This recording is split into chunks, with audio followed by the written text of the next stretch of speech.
If you are a retiree or planning ahead, you might be wondering, does it still make sense to hold on to a rental property just for the monthly income? In today's video, we are going to break down the numbers and compare that with an alternative, putting the same amount into an annuity plan that pays out a steady 2% monthly. Is it the hassle of being a landlord worth it? Or is there a better way to secure your peace of mind in your golden years? The numbers below are based on client of mine, and if you wish to find out yours, please feel free to PM me. Without further ado, let's dive in and find out more. Hey, hello. I would like to share these calculations with you so that you can better understand what I would like to better recommend you. So original purchase price for this property is at 2.78 million. That was bought 5 years ago.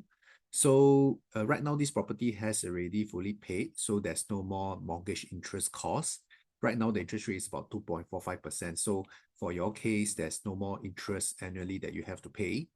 Condo maintenance fee and the MCSD fee all in, right? Yearly, you are looking at $5,000 because there's no CPF usage for this property. So I just put zero for this side as well. Property tax, as you have mentioned to me, right? You're paying about 16,500 for non-occupier property tax. This paid annually. Of course, there's agent fee when when you do the rental renewal. So it's at $4,360. That's for half a month rent for every 1 year. So recently, there's also a cost for replacing some of the furniture and also doing some repair work within the house. So I just put it at 8,000 over here. Now, the reason why I want to do this is because even though the monthly rental collected $8,000, right? When we look at the original gross purchase price, the gross rental yield looks very attractive at 3.45%. The total rental that you collected annually, right, is at 96,000.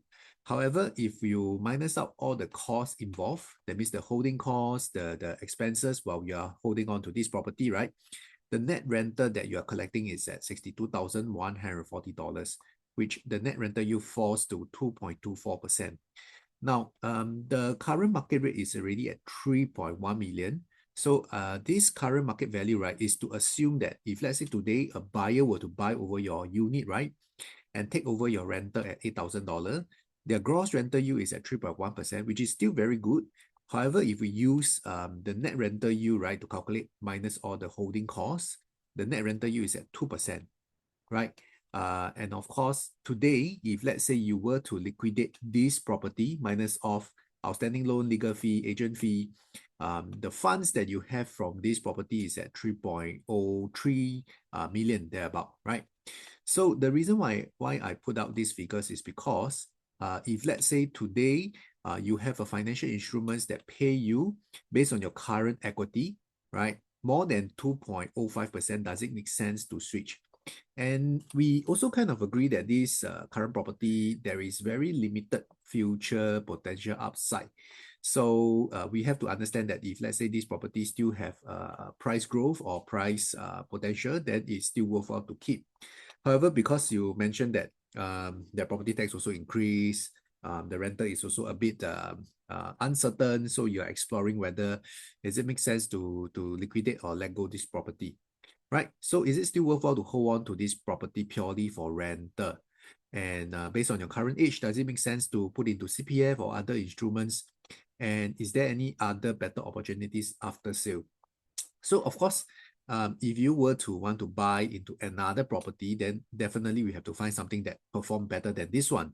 However, if let's say you are tired of dealing with tenants, handovers and all these things, there's this thing called the annuity, right? So over here, I put the interest rate of 2%, which is quite conservative.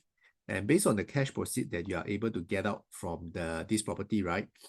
If you choose to take a 25 years payout, you will get about 10,700 per month, right? So this is a calculator done based on this website lah. So of course, this one you can always cross-check with a financial planner, right? And this one, if let's say you choose to take a 30 years payout, they will get about 9,300.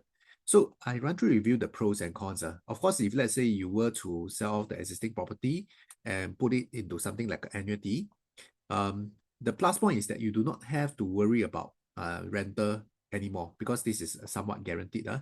Then you don't have to deal with tenant issue like uh, getting in the repair, changing the furniture, like the recent one we did is quite a major one.